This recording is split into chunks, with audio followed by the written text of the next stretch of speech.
हरे कृष्णा सगळ्यांना. भगवद्गीता अध्ययनाचा आजचा आपला 18वा अध्याय, शेवटचा अध्याय.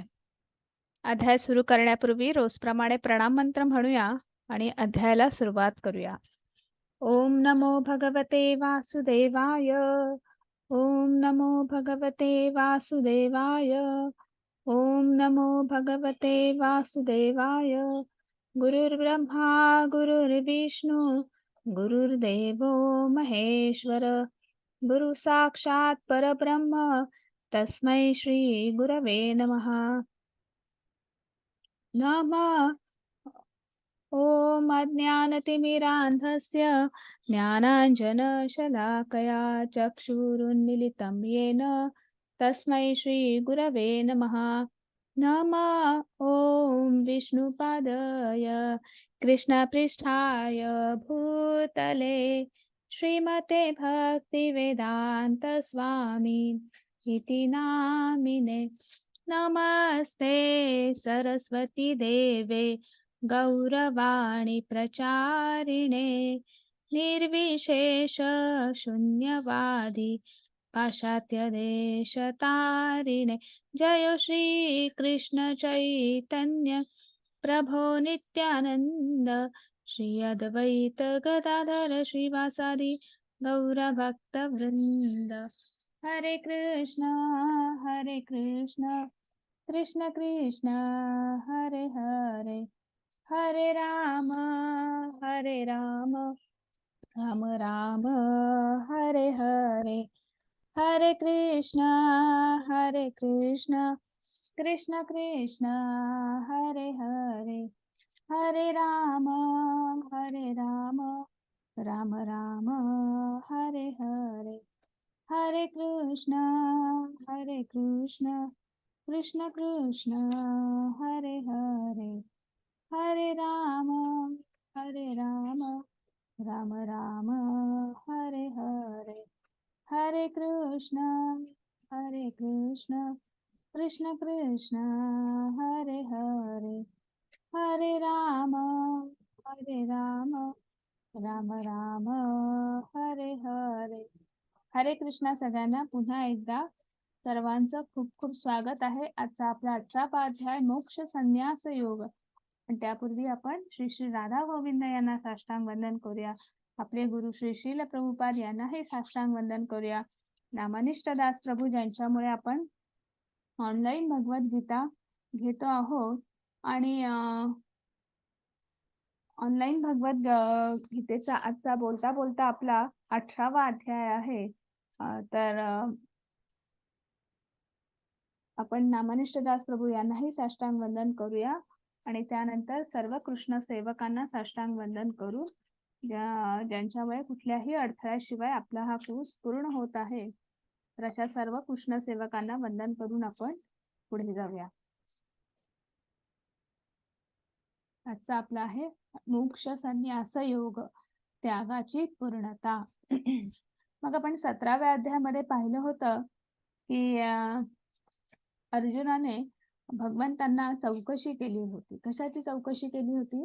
तर श्रद्धा, विश्वास. जिथे विश्वास असतो तिथे श्रद्धा असते, जिथे श्रद्धा असते तिथे भाव असतो. आणि अशा पद्धतीने भगवंतांनी सुद्धा फक्त भक्तीमध्ये श्रद्धा आहे किंवा आस्तिकांच्याच स्थायी श्रद्धा आहे असं न सांगता भगवंतांनी श्रद्धा किंवा विश्वास हा प्रत्येकामध्ये आहे.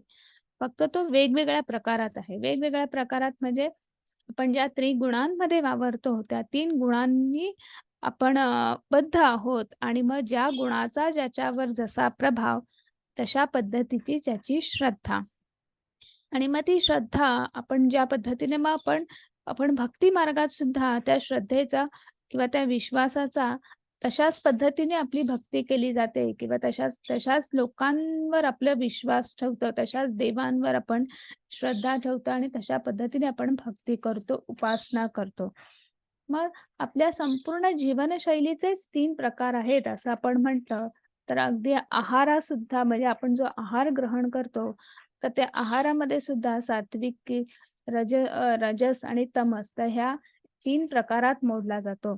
त्याच्यानंतर आपण जे यज्ञ कर्म करतो किंवा आपण जे कर्म करतो त्या कर्माची अ, पूजा म्हणा किंवा त्या कर्माचा यज्ञ जो आपण करतो तो सुद्धा 3 प्रकारांमध्ये मोडला जातो. त्याच्यानंतर आपण जे तप करतो, तपाचे सुद्धा 3 प्रकार सांगितलेले आहेत. मग तो शारीरिक तप असेल, वाणीचा तप असेल किंवा मनाचा तप असेल. तर याचे सुद्धा 3 प्रकार आहेत. आणि त्यानंतर आपण जो दान धर्म करतो, जे आपल्याला विहित कर्मांमध्ये आपल्याला एक कर्म दान हे सांगितलेलं आहे. मग ते दानाचे सुद्धा 3 प्रकार आहेत, की तुम्ही कशासाठी करतायत, कुठल्या भावनेने ते दान करता आहेत. मग फळाची अपेक्षा आहे का नाही, की कुठल्या वैयक्तिक स्वार्थासाठी करता आहेत किंवा अशा लोकांना करता आहेत, की जे अज्ञानतेतून गेलेलं आहे आणि ते त्या दानाचा उपयोग चुकीच्या कर्मासाठी करत आहेत. तर हे सगळं जे आहे दानाचेही प्रकार सांगितले आहे.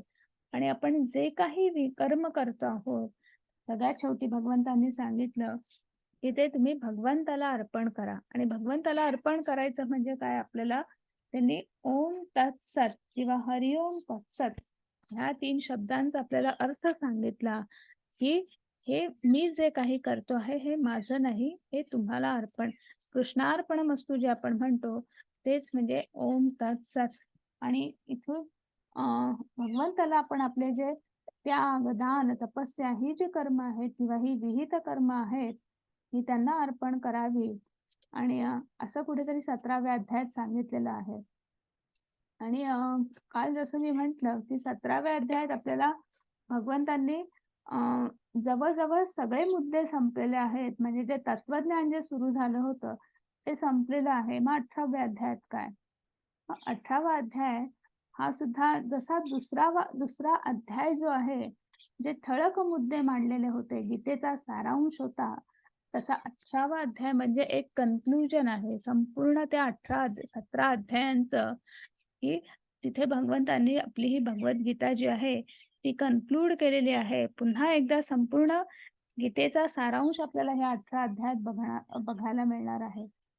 मग आपण ज्या पहिल्या 6 अध्यायांमध्ये जी योग जो पाहिला, पहिले 6 अध्याय जे कर्माचे पाहिले, त्याच्यावरच आपण पहिले 18 जे श्लोक आहेत, 17 श्लोक थोडक्यात, तर त्याच्यावर भगवंत बोलत आहेत. मग कर्मयोगाद्वारे बंधनातून कशी मुक्तता किंवा कर्माचे घटक काय आहेत, हे कुठेतरी भगवंतांनी सांगितलेलं आहे. मग पुढच्या श्लोकांमध्ये भगवंत सांगत आहेत, की ज्या 3 गुणांबद्दल आपण 3 जवळ-जवळ 2 अध्याय पाहिले. प्रत्येक अध्यायामध्ये कुठेतरी एखादा श्लोक किंवा काहीतरी भगवंतांनी सांगितलेलंच आहे. पण एक 14वा संपूर्ण अध्याय आणि कालचा सुद्धा जो अध्याय होता श्रद्धेचे विभाग, तर याच्यामध्ये सुद्धा ते जसे तुमचे गुण, ज्या गुणाचा प्रभाव त्या पद्धतीने ते श्रद्धा आहे, तसा विश्वास आहे. आणि त्यामुळे कालचा भाग सुद्धा हा त्या 3 गुणांवरच आधारित होता. आणि आजचे जवळ-जवळ 20 श्लोक जे आहेत आजच्या अध्यायात सुद्धा भगवंतांनी त्या 3 गुणांवरच सांगितलेलं आहे, वर्णन केलेलं आहे. आणि मग त्या 3 गुणांमधून आपण आपल्यामध्ये काय गुणधर्म आहेत किंवा काय वैशिष्ट्य आहेत किंवा आपण कुठली कर्म करतो आहोत, आपल्याला कुठल्या कर्माची आवड जास्त आहे, कुठलं कर्म चांगल्या पद्धतीने करतो आहोत, आणि त्यानुसार आपला वर्णाश्रम ठरतो. आणि म्हणून मग ते वर्णाश्रम जे आहे त्याच्याबद्दल भगवंत सांगता आहेत. आणि मग ते करता करता आपण कसं भगवंतापर्यंत पोहोचायचं, मग शुद्ध भक्ती म्हणजे काय, मग शुद्ध भक्त कसा असतो, ह्याबद्दल थोडंसं भगवंतांनी सांगितलेलं आहे. आणि पुन्हा निष्कर्ष, कन्क्लुजन, या संपूर्ण भगवद्गीतेचा सार. आणि मग त्याच्यामध्ये अर्जुनही बोलता आहेत, संजय यांनी सुद्धा सांगितलेलं आहे. आणि इथेच आपला 18वा अध्याय ची समाप्ती होते. तर आपण आता थोडं बघूया, की आपल्या पहिल्याच श्लोकामध्ये अर्जुनाचा प्रश्न आहे, संन्यासस्य महाबाहो तत्वम इच्छामि वेदितुम त्यागसच्च ऋषिकेशः पृथक् केशी निषूदन. अर्जुन म्हणाला, हे महाबाहो ऋषिकेश आणि हे केशिनी सूदन, मला त्याग आणि संन्यासाचे तत्व जाणण्याची इच्छा आहे. तर आपण आतापर्यंत भगवद्गीतेचे 5 विषय जे आहेत वेगवेगळ्या अध्यायामध्ये आपण हाताळलेले आहेत. 5 विषयांमध्ये आपण कुठला आहे तर ईश्वर, प्रकृती, जीव, काळ आणि कर्म. आणि मग त्याच्यामध्ये कर्म बद्दल अर्जुनाला अनेक प्रश्न विचारलेले आहेत आणि आज पुन्हा अर्जुनाचा प्रश्न आहे, की संन्यास आणि त्याग याच्यामध्ये मला अ, अधिक जाणून घ्यायची इच्छा आहे किंवा त्याच्यावर भगवंतांना इथे ऋषिकेश म्हटलेलं आहे आणि अर्जुनाला ऋषिकेश म्हटलेलं आहे आणि अर्जुन जो आहे हा काय म्हणत आहेत, की भगवंताला केशिनीसुदन म्हणजे केशिनी नावाच्या राक्षसाचा जसा तुम्ही वध केला, तसा माझ्या अज्ञानरूपी अज्ञानाचा ज्ञानरूपी शस्त्राने तुम्ही अ, विमोड करा किंवा त्याचा पण वध करा असं सांगता आहेत. आणि ऋषिकेश म्हणजे संपूर्ण इंद्रियांना ज्यांनी जिंकलेलं आहे असे ऋषिकेश. तर मग ते सांगता अर्जुन प्रार्थना करतायत, की मला कृपया संन्यास आणि त्याग याबद्दल फरक जाणून घ्यायचा आहे. आणि मग भगवंत म्हणत आहेत, कामान्यां कर्मणां न्यासं संन्यासं कवयो विदुः सर्व कर्म फल त्यागम प्राहुत्यागम विचक्षणा. मग इथे भगवंत म्हणतायत, श्री भगवान म्हणाले, भौतिक इच्छांवर आधारलेल्या कर्माचा त्याग त्याला विद्वज्जन संन्यास असं म्हणतात आणि सर्व कार्यांच्या फलाचा त्या त्यागाला बुद्धिमान लोक त्याग असं म्हणतात. मग आता इथे त्यागाचे किंवा त्याचेही प्रकार आहेत. मग बऱ्याच जणांना असं वाटतं, की आपल्याकडे जे भौतिक इच्छांवर आधारित किंवा ज्या भौतिक वस्तू आहेत, त्याचा त्याग करायचा म्हणजे त्याला संन्यास म्हणायचं. आणि जे बुद्धिमान लोक आहेत, बुद्धिमान म्हणजे की ज्यांना शास्त्रांचं ज्ञान आहे, शास्त्र वाचलेली आहेत किंवा कुठेतरी अ, अ, भगवंतावर श्रद्धा आहे, अशा लोकांचं कसं आहे, असे बुद्धिवादी लोक जे आहेत, त्यांना अ, कर्मफळाचा किंवा आपण जे कर्म करतो, काम करतो, कार्य करतो, तर त्याची फळाची अपेक्षा न ठेवता करणं किंवा त्या फळाचा त्याग करणं म्हणजे त्याला त्याग असं म्हटलेलं आहे. आणि मग असं पण मग इथे भगवंत परत म्हणत आहेत, की काही विद्वजन असं घोषित करतात, की सर्व प्रकारच्या सकाम कर्मांना दोषपूर्ण समजून त्यागले पाहिजे. परंतु इतर विचारवंतांचे असे म्हणणे आहे, की यज्ञ, दान, तप अशा कर्माचा कधीही त्याग करू नये. मग आता काही लोक जे तर्कवादी आहेत आणि ज्यांना अ, असं वाटतं, की हे सकाम कर्म जे आहे किंवा हे दोषपूर्ण आहे. दोषपूर्ण आहे म्हणजे काय? की आपण सकाम कर्म केलं, सकाम भक्ती केली तरी आपलं कारण की मुक्ती होत नाही. हो की नाही? आपण हे सगळं कशासाठी करणार आहोत? तर आपल्याला मुक्ती मिळावी. ह्या जन्म-मृत्यू त्या चक्रातून आपण बाहेर पडावं. पण सकाम कर्म केले की आपण त्या चक्रामध्ये पुन्हा अडकतोच आहे. त्यामुळे ते ते सकाम कर्म पण नको आणि त्याचा त्याग करायचा. पण इथे विचारवंत जे आहेत, ते असं म्हणतात, की म्हणजे जे पुन्हा कुठेतरी शास्त्रांच्यावर श्रद्धा आहे, अभ्यास केलेला आहे, ते म्हणतात, की तुम्ही बाकी काही केलं नाही, तरी यज्ञ, मग यज्ञ काय आहे? तर कलियुगाचा कर्मयज्ञ काय आहे? तर नामजप आहे. म्हणजे दान, तप अशा गोष्टींचा कधीही त्याग करू नये. म्हणजे तुमची जी उपासना आहे, तुमचं जे नामजप आहे, नामस्मरण जे आहे आणि परत आपण जे दान करतो, तर ह्या गोष्टींचा, ह्या अशा कर्मांचा कधीही त्याग करू नये. आणि मग पुढे म्हणत आहेत, यज्ञदान तप कर्म न त्याज्यं कार्यम एव तत् यज्ञोदान तपश्चैव पावनानि मनीषिणाम्. मग यज्ञ, दान, तप या स्वरूपाच्या कर्माचा त्याग करू नये. ती कर्म केली पाहिजेत. कारण ही जी कर्म आहेत किंवा अशी कर्म जी आहेत, ती महात्म्यांना सुद्धा देखील पवित्र करतात.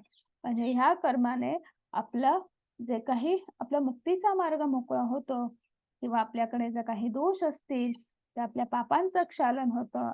आपले दोष जे आहेत, ते क्षमवण्याचा ताकद जी कोणामध्ये आहे, तर ह्या 3 कर्मांमध्ये आहे आणि म्हणून ही कर्म करावीत. मग आता पुढे मग आपलं कर्म जे आहे, ते फक्त केवळ विहित कर्म आहे असं म्हणून करावं, कुठल्याही स्वार्थ बुद्धीने करू नये. आपण ही जी मग त्याच्यामध्ये पण इथे एक आपल्याला भगवंतांनी उदाहरण दिलेलं आहे किंवा सांगता आहेत, "एतानि अपि तु कर्माणि संगम त्यक्त्वा फलानि च कर्तव्यानि मे पार्थ निश्चितं मतम उत्तमम." ही सर्व कर्म कोणत्याही प्रकारची आसक्ती किंवा फळाच्या अपेक्षेविना केली पाहिजेत. हे पार्थ, ही कर्म कर्तव्य बुद्धीने केली पाहिजेत, असं माझं मत आहे. मग आता आत्ताच आपल्याला सांगितलं किंवा आपण पाहिलं, की यज्ञ, दान, कर्म ही रोज नित्य नियमाने केली पाहिजेत किंवा हे कर्म आपण सहज केली पाहिजे, की कोणीतरी सांगितलं आहे किंवा कशासाठी तरी नाही.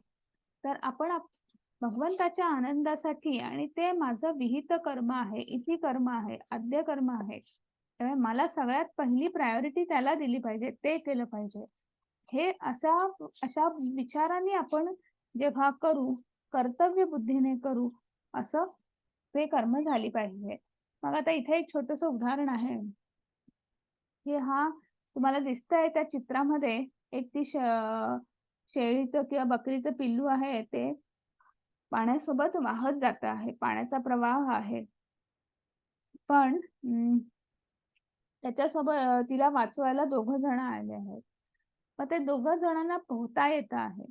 मग त्यांनी जर असा विचार केला असता, की मी हिला काय वाचवू? ह्या पिल्लाला का वाचवू? माझा काय तिच्यापासून मला काय फायदा? तर ते तिला वाचवू शकले असते का? नाही. असा जर त्यांनी विचार केला असता.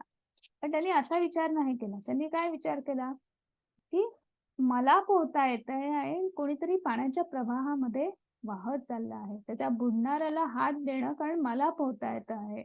तर त्याला वाचवणं हे माझं कर्तव्य आहे. हे आणि ते मला केलं पाहिजे आणि त्या भावनेने, त्या कर्तव्य बुद्धीने त्यांनी त्या शेळीच्या पिल्लूला वाचवलं आणि अशी भावना आपल्याला कर्म करताना असली पाहिजे, की हे माझं कर्तव्य आहे म्हणून केलं पाहिजे. ना की मला समोरचं मी आता हे केलं तर मला काय फायदा होईल? ह्या बुद्धीने अशा राजसी बुद्धीने आपण कुठलंही कर्म करू नये.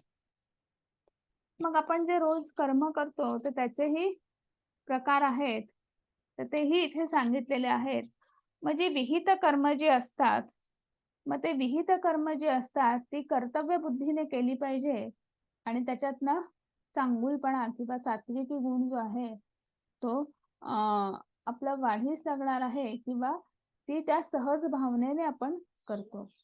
काही कर्म अशी आहेत, की जी कठीण वाटतात, ती आपल्यासाठी आपल्या आवडीची असतात, पॅशन निर्माण करणारी असतात. पण कुठेतरी भीती असते आणि फक्त आपली आवड जोपासावी म्हणून आपण करतो, ही अशी कर्म विहित कर्म नसतात. ह्या भौतिक इच्छा, आकांक्षा आहेत. आणि काही कर्म अशी आहेत, की जी आपल्याला असं वाटतं, की ती कर्म आहेत किंवा ते केलंच पाहिजे. पण तो आपला भ्रम असतो. कारण ते अज्ञानातनं आलेलं असतं. ते कुठल्याही शास्त्रांमध्ये दिलेलं नाही. शास्त्रांमध्ये त्याचा उल्लेखही नाही. आपणच आपल्या काहीतरी भौतिक गोष्टी, भौतिक इच्छा तयार केलेल्या आहेत आणि मग आपण त्या भौतिक इच्छांचा सुद्धा अवडंबर असा इतका असतो, की कालांतराने असं वाटायला लागतं, की आणि मग ती सर्व मान्यता मिळाल्यासारखंच. मग एकाने केलं, की त्याला 10 जण फॉलो करतात. 10 जणांचे 100 जण फॉलो करतात. आणि मग असं वाटतं, अरे हे केलंच पाहिजे. ह्या गोष्टी झाल्याच पाहिजे. असं कसं होत नाही? मग छोट्या-छोट्या गोष्टी असतात. अगदी आपल्या रोजच्या अ, जीवनातल्या वगैरे म्हणजे त्या सगळ्या अज्ञानातनं आलेल्या असतात, त्या भ्रमातून आलेल्या असतात.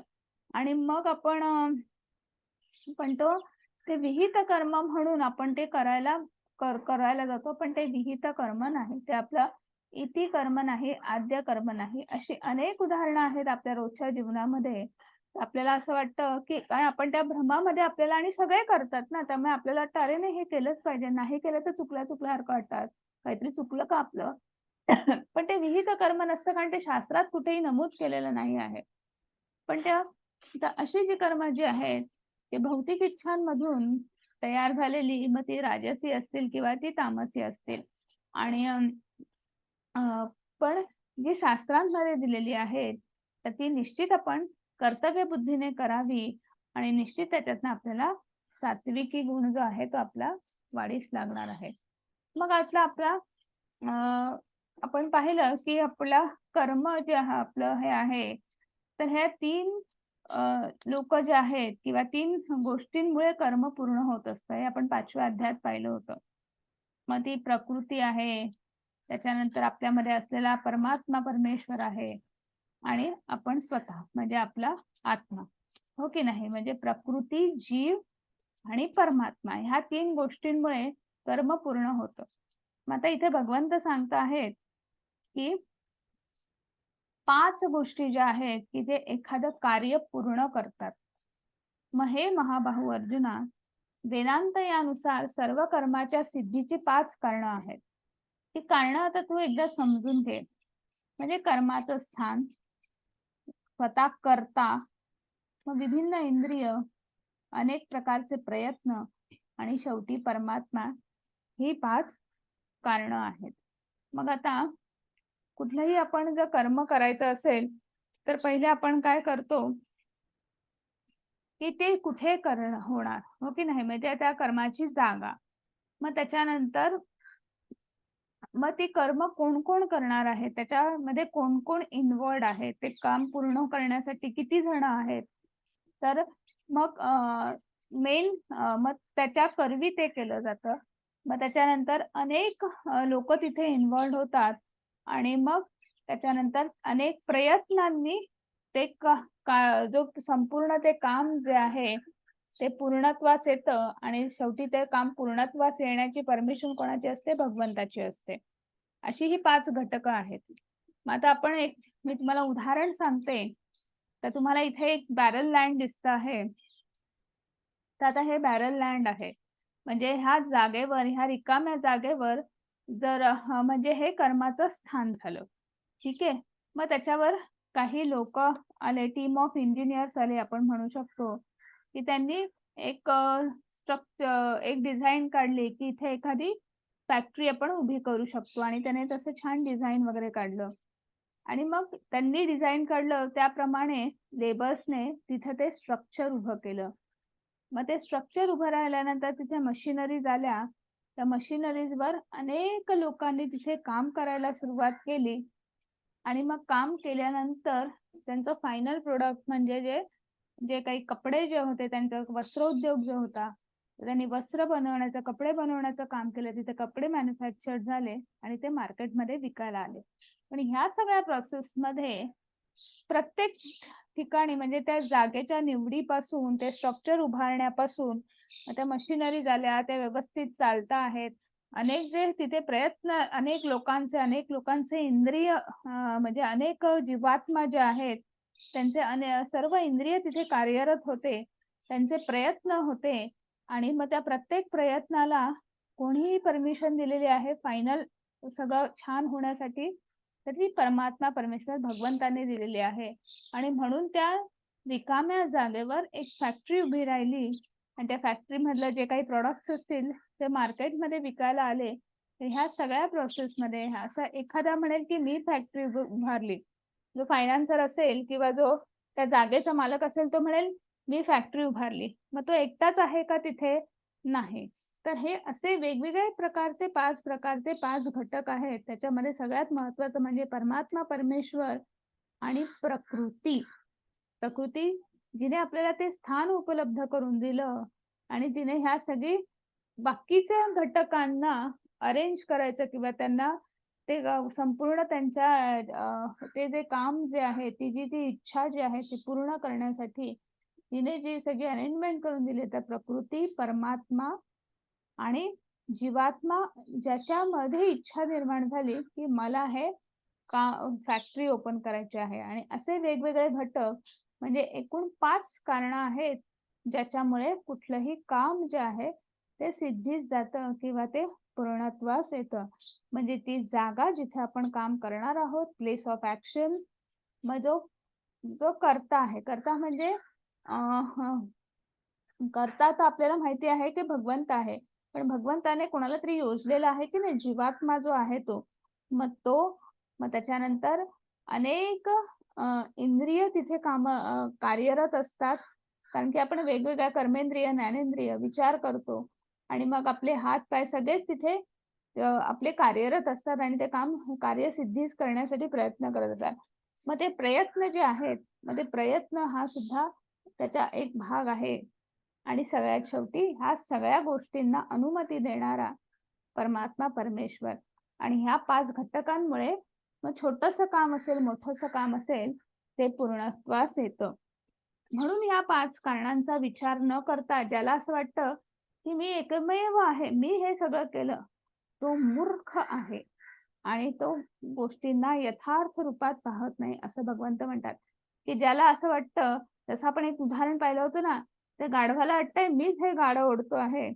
तसं मूर्ख माणसाला वाटत असतं, ह्या की ह्या भूतलावर सगळ्यांना असं वाटत असतं, की हे माझ्यामुळेच झालेलं आहे. मीच केलं, मी अभ्यास केला, मला मार्क मिळाले, मी छान काम केलं, मला प्रमोशन मिळालं, माझा पगार वाढला, मग मी घर घेतलं, गाडी घेतली, मी असं केलं, तसं केलं. हे एवढं सगळं भौतिक सुखांची ही अशी एवढी मोठी लिस्ट असते. एखादा मग असा जो म्हणतो, की हे सगळं मी केलं, तर तो मूर्ख आहे. तो 360 अँगलने कुठलीही गोष्ट बघत नाही आहे. 360 डिग्रीमधनं तो कुठलीही गोष्ट बघत नाही आहे. आणि म्हणून तो मूर्ख आहे. आणि म्हणून तो असं म्हणतो, की हे सगळं मी केलं. स्वतःचा खोटा अहंकार तो जागृत करतो आहे, असं इथे भगवंत म्हणतात. मग आता आपण पुढे जाऊया आणि मग शेवटी परत इथे भगवंतांनी सांगितलेलं आहे, की ज्ञान, ज्ञेय आणि ज्ञाता ही सुद्धा 3 कर्माला प्रेरणा देणारी कारणं आहेत.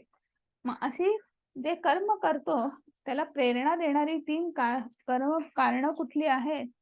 तर इंद्रिय ही इंद्रिये, कर्म आणि कर्ता हे 3 कर्माचे घटक आहेत. मग 3 प्रेरणा देणारी आणि 3 घटक याच्यामुळे सुद्धा ते कार्य, ते कर्म पूर्ण होतं. मग ज्ञान काय आहे?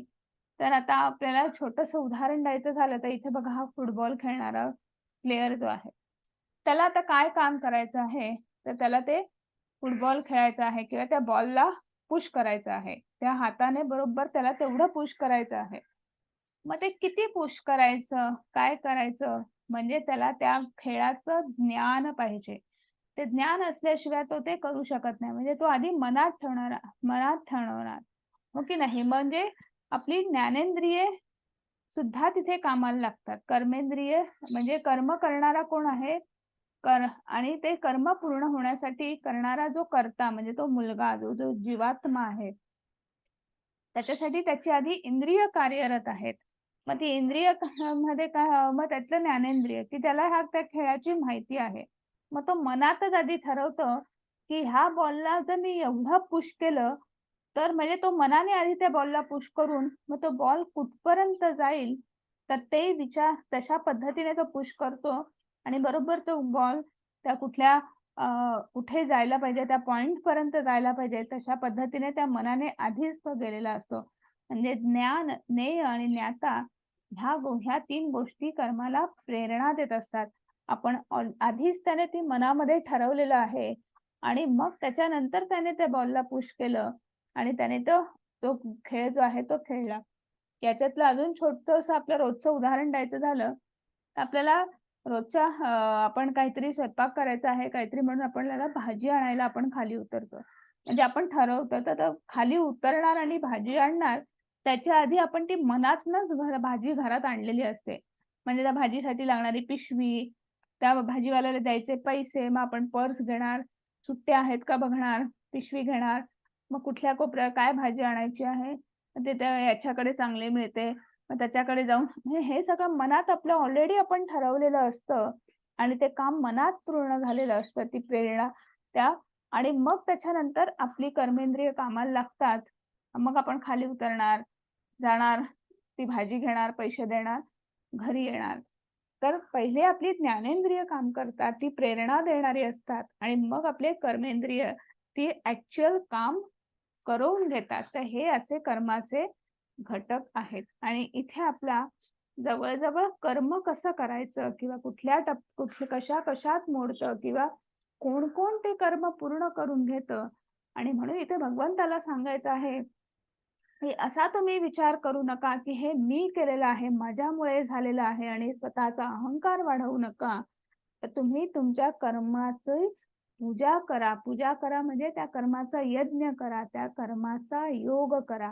म्हणजे काय करा, ते कर्म भगवंताला अर्पण करा. ते कर्म भगवंताला समर्पित करा आणि त्या कर्माद्वारे तुम्ही मोक्षापर्यंत जाण्याचा मार्ग जो आहे तो सुकर करा. असं कुठेतरी भगवंत पुन्हा एकदा आपल्याला ह्या 18व्या अध्यायात सांगता आहेत. मग आता आपल्याला अ, 3 आपण हे शिकलेलो आहोत. 3 गुण सत्व, रज आणि तम. तर ह्या 3 गुणांद्वारे आपली रोजची जीवनशैली कशी आहे, तर त्याचा आपल्यावर कसा प्रभाव पडावा तर ह्या पुढच्या काही श्लोकांमध्ये आहे. तर ते आपण श्लोकही शिकणार आहोत आणि त्या श्लोकांबरोबर आपण स्वतःलाही कुठेतरी म मॅप हे करायचं आहे. तुम्हाला स्वतःलाच आता कुठेतरी मार्क द्यायचे आहेत, की तुम्ही ह्या कुठल्या कॅटेगरीत बसतात. मग 3, 2, 1 असं तुम्हाला स्वतःला मार्किंग करायचं आहे. आणि म्हणजे आता पुढच्या काही 5-6 स्लाइड्स आहेत. तर प्रत्येक स्लाइडमध्ये तुम्हाला मूल्यांकन असेल 3, 2, 1 तर तुम्ही स्वतःचं प्रामाणिकपणे स्वतःला मूल्यांकन करा आणि मग नंतर तुम्ही स्वतःलाच आपण कुठल्या कॅटेगरीत बसतो आहोत ते तुम्ही बघा. तर पहिलं आहे ज्ञान. मग ज्ञान हे सुद्धा 3 प्रकारात मोडलं जातं किंवा सत्व, रज, तम. मग ज्या ज्ञानामुळे अनंत रूपात विभाजित असलेल्या सर्व जीवांमध्ये एकच अभिभक्त आध्यात्मिक स्वभाव दिसून येतो, त्या ज्ञानाला तू सात्विक समज. ज्या ज्ञानाद्वारे प्रत्येक भिन्न शरीरात भिन्न प्रकारचे जिवंत अस्तित्व आहे, हे आपणास समजते आणि ते उत्कटतेच्या स्थितीत असणे आवश्यक आहे. हे राजसी ज्ञान आहे. आणि जे ज्ञान ज्यामुळे मनुष्य एकाच प्रकारच्या कार्याला सर्वस्व समजून आसक्त होतो, त्याला सत्याचं ज्ञान राहत नाही व जे अतिशय अल्प असते, त्या ध्यानाला तमोगुणी ज्ञान असं म्हणतात. मग आता ज्ञान आपल्या प्रत्येकामध्ये ज्ञान काहीतरी आहे, तर त्याचे प्रकार आता बघा इथे दिलेले आहेत. मग ज्याच्यामध्ये द्वैताची भावना नाही, अद्वैताची भावना आहे, आपण भगवंतांचे सेवक आहोत, अंश आहोत, हे जे ज्ञान आहे हे सात्विकी ज्ञान आहे. ज्यामध्ये भगवंत कोणीतरी वेगळे आहेत, मी कोणीतरी वेगळं आहे, माझं स्वतंत्र अस्तित्व आहे आणि मी कोणीतरी आहे. तर हे मी कोणीतरी असणं आणि ही जी समज जी आहे, हे राजसिक ज्ञान आहे. आणि तिसरं जे आहे, की आपल्याला कुठल्यातरी भ्रमामध्येच आपण आपण ज्याला डे ड्रीमिंग वगैरे म्हणतो की नाही, दिवस-रात्र कुठल्यातरी भ्रमामध्येच असतो आणि तशाच पद्धतीने वापरत असतो. सत्याची आजूबाजूला काय सत्य आहे त्याची सुद्धा जाणीव राहत नाही आणि त्याच कुठल्यातरी धुंदीत असणारे जे असतात आणि असे हे तमोगुणी असतात. मग याच्यात पण 3, 2, 1 असे अ, मूल्यांकन आहे. तुम्ही मूल्यांकन द्यायला सुरुवात करा. पहिली स्लाइड आहे. आता आपण पुढची बघूया. मग कर्म. कर्माचे सुद्धा 3 प्रकार आहेत. जे कर्म नेमलेले आहे, आसक्तीशिवाय केले जाते, जे राग, द्वेष न ठेवता आणि फलप्राप्तीच्या इच्छेविना केले जाते, त्याला सात्विक कर्म म्हणतात. परंतु फळाच्या इच्छा धरणाऱ्या मनुष्यांकडून मोठ्या प्रयासाने जे कर्म केले जाते व जे मी त्या अहंकारयुक्त बुद्धीने केले जाते, ते रजोगुणी कर्म आहे. ते कर्म मोहाने शास्त्रीय आदेशाची अवहेलना करून व भावी बंधनांची पर्वा न करता किंवा हिंसा अथवा दुसऱ्यांना क्लेश देण्याकरता केले जाते, त्या कर्माला तामसिक कर्म म्हणतात. मग कर्माचेही प्रकार आहेत. सात्विक, रजोगुणी आणि तमोगुणी. मग जे आपल्याला जसं आता आपण मगाशी पाहिलं, की त्या बुडणाऱ्या शेळीच्या पिल्लूला वाचवलं. तर हे जे कर्म आहे, हे एक विहित कर्म म्हणून जेव्हा आपण करतो, की हे माझं कर्तव्य आहे, कर्तव्य बुद्धीने करतो, सहज भावनेने करतो, ते सात्विकी कर्म आहे. ते करत असताना कुठलीही मनामध्ये इच्छा, ईर्ष्या नाही, आकांक्षा नाही, अपेक्षा नाही आणि की बाबा मी हे काम केलं तर मग माझा फायदा काय असं नाही. माझ्या अ, मला येतं आहे, माझं कर्तव्य आहे या बुद्धीने जो करतो ते सात्विकी कर्म. दुसरं कर्म आहे की अहंकार बुद्धीने करणारं म्हणजे जे राजसी कर्म आहे की माझा काय फायदा आहे? माझा आपण म्हणतो की नाही हल्ली सगळे माझं कमिशन काय आपल्याकडे हल्ली सगळं कुठलंही काम करायचं म्हटलं तर बाबा मी का तुझं काम करू? मी माझा वेळ खर्ची करणार, असं करणार, तसं करणार. मी का तुला मदत करायची? माझा काय फायदा आहे? आणि मग छोट्या-छोट्या गोष्टींमधले सुद्धा आपण आपले कमिशन काढत असतो किंवा आपण त्या बुद्धीने आपण मग कुठलंही काम करत असतो. तर मग हे जे आहे, हे रजोगुणी कर्म आहे. मग छोट्यातूनच काहीतरी मोठं उत्पन्न निर्माण होतं आणि आपलं अधःपतन होतं. छोट्या-छोट्या सवयीमधूनच मोठं काहीतरी होतं. तर हे सगळं जे आहे, की छोट्या-छोट्या गोष्टींमध्ये सुद्धा आपण अपेक्षा ठेवतो आणि मग त्या छोटीचं कधी मोठी होतं आणि कधी आपलं अधःपतन होतं आपल्यालाच समजत नाही. तर हे रजोगुणी कर्म आहे. म्हणजे जेव्हा आपला फक्त आणि फक्त अहंकार वाढवत असतो, तर हे रजोगुणी कर्म त्याला 2 असं मूल्यांकन आहे. तिसरं आहे, की कर्म अशी कुठलीही कर्म, चोरी-चपाटी असेल, अगदी करप्शन असेल, अ, काहीही म्हणजे कुठलीही, की जे ज्याच्याने शास्त्रीय मान्यता नाही, कुठल्या नियमांचं पालन नाही, आपण ज्या समाजात राहतो, ज्या देशामध्ये राहतो, असं कुठेही तिथे प्रत्येक ठिकाणी आपल्याला नियम लिहून दिलेले आहेत. आपण कुठेही एकटे राहत नाही, आपण समूहाने राहतो. मग त्या समूहाची मग ती सोसायटी का असेना, आपण ज्या सोसायटीत राहतो त्या सोसायटीची सुद्धा एक नियमावली असते. ती नियमावली फॉलो करणं, ती पाळणं हे प्रत्येकाला बंधनकारक असतं. पण जे तामसिक असतात, त्यांना त्या नियमांचं, त्याचं काहीही पडलेलं नसतं. ते नेहमीच त्याच्या विरुद्ध काहीतरी करत असतात किंवा स्वतःच्या फायद्यासाठी कुठलाही विचार न करता मग अगदी हिंसा करायला सुद्धा प्रवृत्त होतात किंवा दुसऱ्याला त्रास होईल असं काहीतरी वागतात. हे सगळं जे आहे हे तामसिक कर्म आहे. त्यांना एक मूल्यांकन आहे. आता आहे कर्ता. मग ह्या सगळ्यामध्ये जो जीवात्मा आहे, ज्याच्या करवी ह्या सगळ्या गोष्टी होत असतात, त्याचे पण 3 प्रकार आहेत. जो मनुष्य प्राकृतिक गुणांचा संग न करता मिथ्य अहंकार विना निश्चयाने आणि उत्साहाने यशापयश यामुळे विचलित न होता आपले कर्म करतो, त्याला सात्विक कर्ता म्हणतात. जो कर्ता कर्म आणि कर्मफळ प्रती आसक्त होऊन फळांना बघू इच्छितो, जो लोभी असतो, अपवित्र व सुख-दुःखामुळे विचलित होणारा असतो, तो रजोगुणी कर्ता आहे. जो कर्ता नेहमी शास्त्रविरुद्ध कर्म करतो, जो भौतिकवादी, हट्टी, कपटी, दुसऱ्याचा अपमान करण्यामध्ये तरबेज असतो, आळशी, सदैव काम करताना चालढकल करताना असतं, असा तमोगुणी कर्ता आहे. कर्त्याचे पण 3 प्रकार आहेत. जिथे दृढ निश्चय आहे, जिथे कुठलाही अहंकार नाही, विहित कर्म करून, की मला हे करायचं आहे. मग मला काय फळाची अपेक्षा नाही. यश मिळेल का? नाही मिळेल का? असं कुठलंही काम न करता मी परमेश्वराच्या आनंदासाठी करतो आहे. हा सात्विकी कर्ता. माझा किती फायदा आहे आणि हे बघूनच मग जास्त फायदा, मग तितकंच सचोटीने काम करणं, तितकंच मन लावून काम करणं. कमी फायदा, मग काय?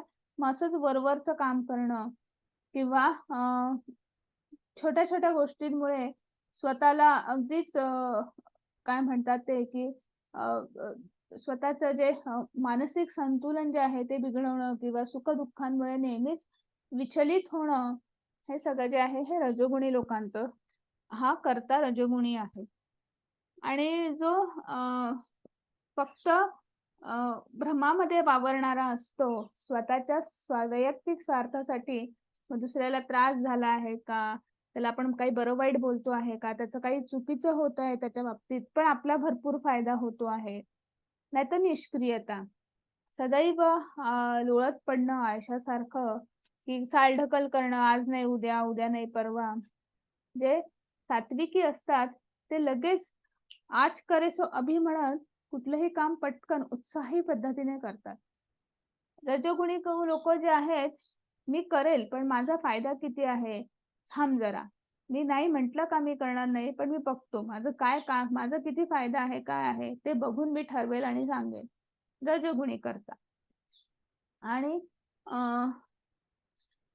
तमोगुणी कर्ता म्हणजे आत्ता कुठे रे? बघू उद्या. उद्या म्हणशील आत्ता कुठे रे? परवा बघू. आज नाही, उद्या नाही, परवा नाही. ते कधीच नसतं. निष्क्रियता असते. असे जे आळशी असे जे असतात हे तमोगुणी कर्ता असतात. इथे पण 3, 2, 1. आता आहे बुद्धी. बुद्धीचे पण 3 प्रकार आहेत. मग हे पार्थ ह्या बुद्धीद्वारे मनुष्य प्रवृत्ती आणि निवृत्ती, कार्य आणि सहकार्य, भय आणि निर्भय, बंधन, मोक्ष यांना जाणतो, ही सात्विकी बुद्धी होय. हे पार्थ बुद्धी धर्म आणि अधर्म, कार्य आणि सहकार्य यांच्यामधील भेद जाणू शकत नाही, ती राजसी बुद्धी होय. आणि भ्रम अंधकाराच्या प्रभावामध्ये जी बुद्धी धर्माला अधर्म व अधर्माला धर्म समजते, सदैव विपरीत मार्गाने कार्य करते, ही बुद्धी म्हणजे तामसिक बुद्धी होय. मग जो सात्विकी आहे, सात्विक बुद्धीचा विचार कसा असतो? सात्विक असतो की नाही, शुद्ध सात्विक. त्याच्यामुळे निर्भयता, बंधन, मोक्ष ह्या गोष्टींची त्यांना जाणीव असते.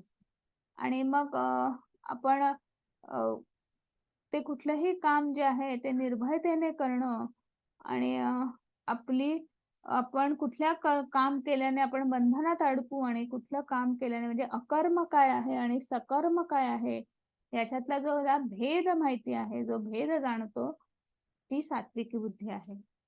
राजसी बुद्धी काय आहे, की धर्म अधर्म याच्यातला फरक गेला तेल लावत. माझा किती फायदा आहे आणि ते सगळं बरोबर मोजून मापून तशा पद्धतीने ते सगळं नियोजन करून ते काम करणं, एखाद्याला मदत करणं किंवा तशा पद्धतीने विचार करणं, तो तडीस नेणं, त्याच्यासाठी जीवाचं रान करणं, ही सगळी आहे राजसी बुद्धी.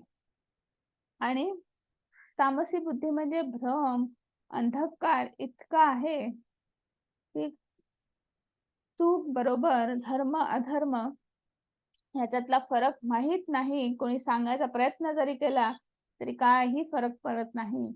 असे जे आहेत ही तामसिक बुद्धी होय. याला पण 3 गुण एक मूल्यांकन आहे. मग निश्चय जे आहे ते राजसिक, त्याच्यात पण 3 प्रकार आहेत. सात्विकी निश्चय जो आहे त्याच्याने अशा रीतीने जो मन, प्राण आणि इंद्रियांच्या क्रियांना संयमित करतो, तो निश्चय म्हणजे सात्विक. परंतु हे अर्जुना, निर्धाराने मनुष्य धर्म, अर्थ, काम यांच्या फळांचा सतत असतो, तो निश्चय राजसिक होय. आणि जी वृत्ती स्वप्न, भय, शोक, विषाद आणि मोहाच्या पलीकडे जाऊ शकत नाही, ती दुर्बुद्धी धृती म्हणजे तामसी धृती होय. ह्याच्यात पण 3 प्रकार आहेत निश्चयाचे. निश्चयाचा मेरू आपण म्हणतो की नाही, शिवाजी महाराजांनी स्वराज्याचा निश्चय केला होता. असे जे निश्चय असतात की जे निश्चय केला समाजासाठी, अशी अनेक उदाहरणं आहेत. सावरकर आहेत, किती उदाहरणं सांगायची. शास्त्रातलीच उदाहरणं झाली. आपण भक्त प्रल्हाद आहेत. त्याच्यानंतर त्यांचा निश्चय बघा, 5 वर्षाचा ते लहान मुलगा, किती तो दृढ असा निश्चय होता. वडिलांनी किती त्रास दिला. पण काही काही नाही, गृहपाळ असेल, किती निश्चय होता तो. की दृढ निश्चय होता. काहीही झालं तरी मी हटणार नाही. मी माझं भक्ती करणार. हे सगळे जे आहेत, हे सात्विकी निश्चय आहेत. काही बाकीच्या कुठल्याही मला हा त्रास होतो आहे का? मला हे होतंय का? नाही. तर हा निश्चय जो दृढ निश्चय जो आहे, हा सात्विकी निश्चय आहे. अर्थातच चांगल्या गोष्टीसाठी. दुसरा जो आहे राजसिक निश्चय म्हणजे सतत फळांचा विचार करून, म्हणजे जास्त एखादं राजसी जे लोक असतात ते काम करण्यामध्ये कसूरता पाळत नाहीत. पण जिथे जास्त फायदा तिथे तेवढंच मन लावून चांगलं काम करणं, जिथे कमी फायदा त्यामुळे त्यांचे निश्चय पण तसेच असतात, की एखाद्याला निश्चयाने एखादं काम करणं, एखाद्याला मदत करणं हे. पण जिथे फायदा चांगला आहे, जो कोणीतरी मोठा आहे की बाबा याच्या इन्फ्लुएन्सचा आपल्याला कुठेतरी भविष्यात फायदा होणार आहे, आपल्या मुलांना होईल, आपल्याला होईल काहीतरी हे. मग त्याचं तेवढंच मन लावून छान काम करणं. ते एखाद्याचा कमी फायदा आहे, त्याचं पण काम तशाच पद्धतीने कर. हे जे निश्चय जे आहेत सतत डळमळत असतात.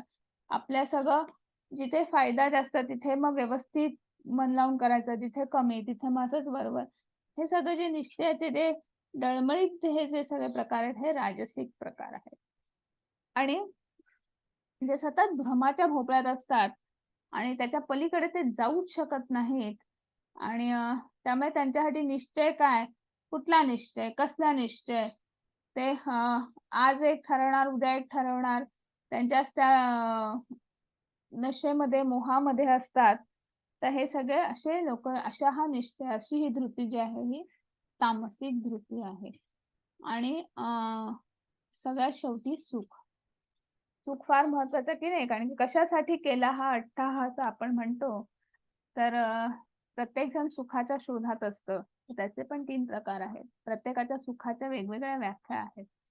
जे आरंभी विषासमान प्रतीत होतं, परंतु शेवटी अमृततुल्य असतं आणि जे मनुष्याच्या ठिकाणी स्वरूप साक्षात्काराची जागृती करतं, त्या सुखाला सात्विक सुख म्हणतात.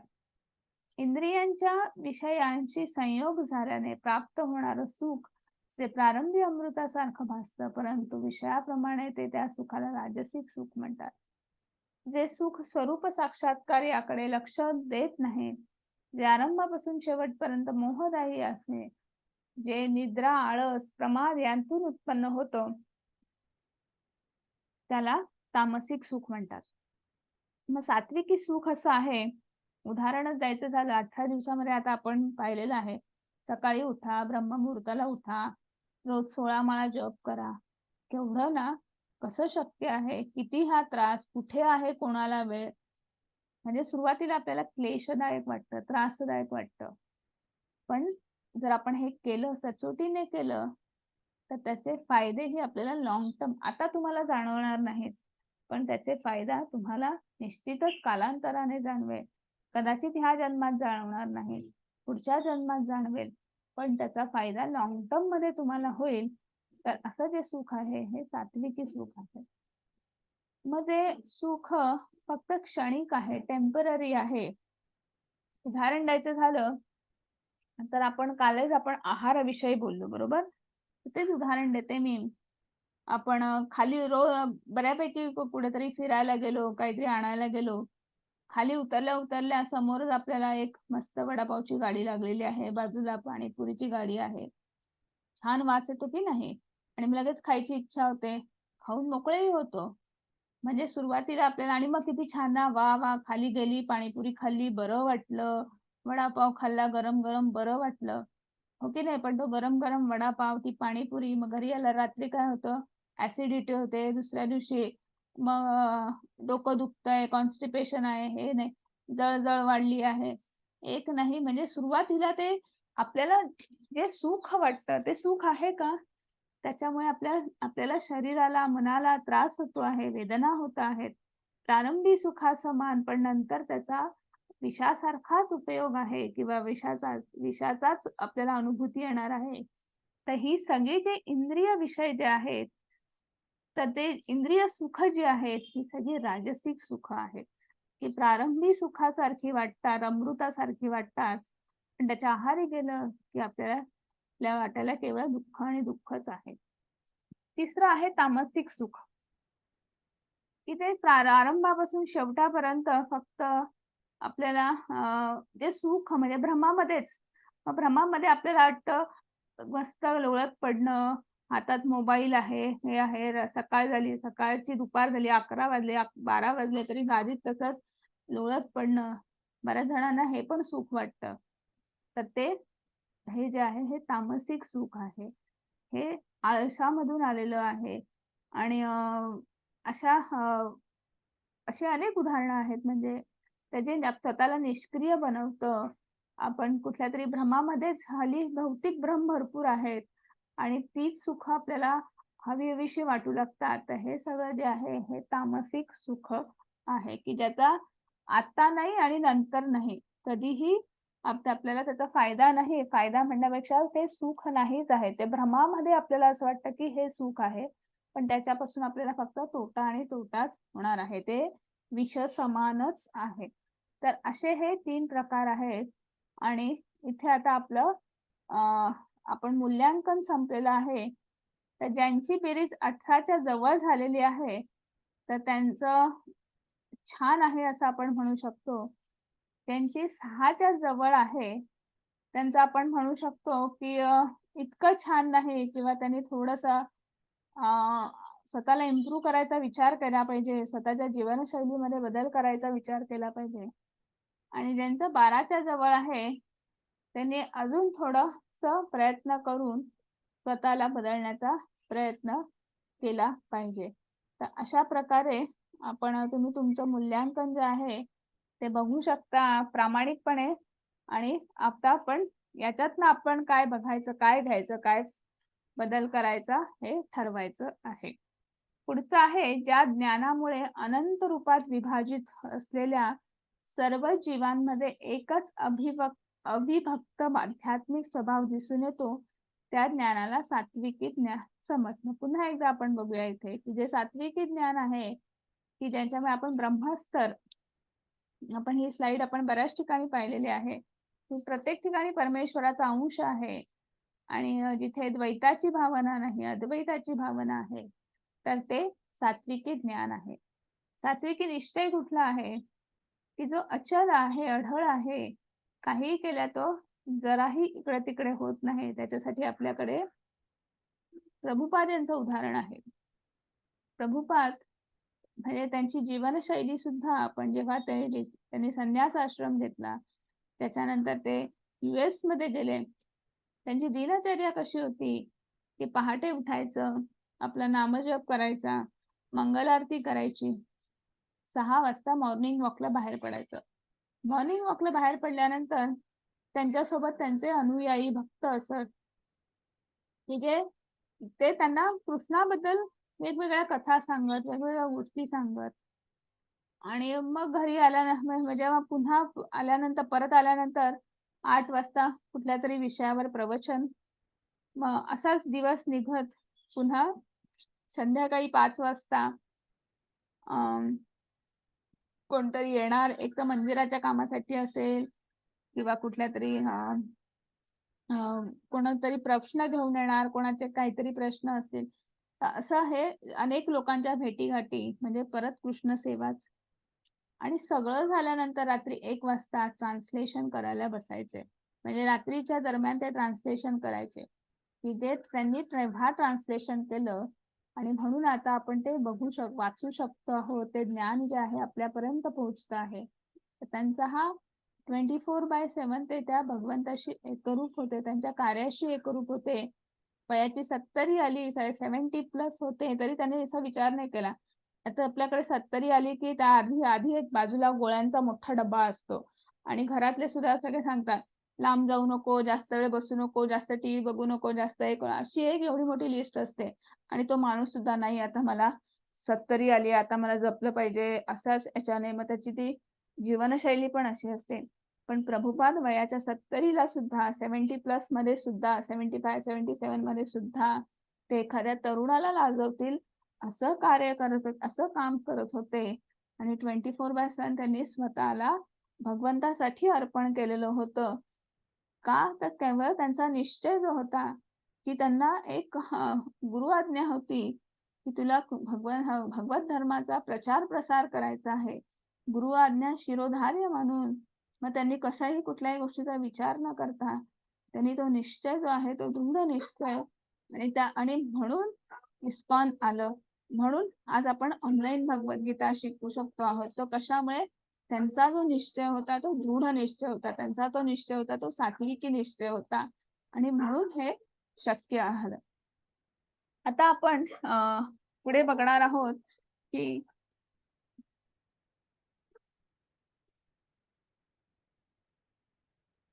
असे हे कर्म करता करता भगवंतांनी आपल्याला कर्मयोग पहिले सांगितला. मग ते कर्म 3 गुणांमध्ये कसं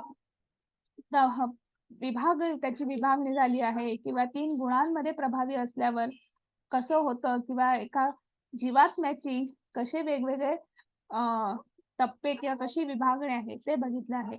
मग ह्या 3 गुणांमध्ये किंवा हे कर्म करता करता आपलं कुठले गुण आपल्यामध्ये अजून छान पद्धतीने आपल्याला आपण ते कर्म उत्तम करू शकतो आहोत किंवा आपण चांगल्या पद्धतीने एखादं कार्य करू शकतो आहोत आणि ते करता करता भगवंतापर्यंत पोहोचू शकतो. त्याच्यासाठी हा वर्णाश्रम धर्म आहे.